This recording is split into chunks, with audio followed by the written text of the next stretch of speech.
Chapter 970. Alex and Emma sat down on Mrs. Brown's right-hand side at her request. The others took their seats one by one. As soon as everyone sat down, Mrs. Brown glanced at all of them and donned a gentle smile. "Kids, I'm so happy and thankful that you still remember me for all these years and even visit me." Everyone on the table quickly said, "Mrs. Brown, what are you talking about?" "It's what we should do." Mrs. Brown asked, "How have you all been all these years?" They answered with a smile, "Thanks for your concern, we are doing quite well." After leaving the orphanage for many years, everyone led their own lives in the direction they could head, but in general, they were just ordinary people. Regardless of the ideology and ambitions in the past, all of it diminished by the cruel reality.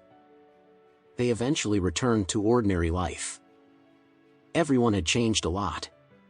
As they talked about their lives, they sounded casual and relaxed, but the listeners fell silent. Apparently, not all of them were leading a happy life. Without family support and background, they could only rely on themselves in a harsh and realistic society. It was considered good for achieving what they were at now, but it was unrealistic to dream big and far. Someone asked, "Ian, I heard that you are now the director of a listed company, is it true?" Ian laughed in delight. "Yeah. I've been a director for 6 months now." Many people gaped in astonishment. "Wow, a director in a listed company. Your annual salary must be at least a few $100,000, right?" "Ian, you're amazing, no wonder you can afford a Audi." Ian said in a smug tone, "SOSO. Frankly, my annual salary is only several $100,000, it's just enough to make a living." Then, he pretended to sigh regretfully and said, "You may think it's a big number, but it's just enough to pay for my necessities. I depend heavily on the commission and bonus." He sucked a breath and continued, "I have an insider deal, I am currently in charge of a big project. Once it is completed, I'll be able to share $1 million bonus." Everyone gaped their mouth wide, astounded. "Wow, Ian. Oh, wait, Mr. Ian. Where do you work? $1 million? They are so generous with their bonus." A smug smile was pasted on Ian's face. "Hold your jaw. I'm now working under the famous White Group. They have a very diversified business division, for example, Grade Suncor is also one of their subsidiary companies.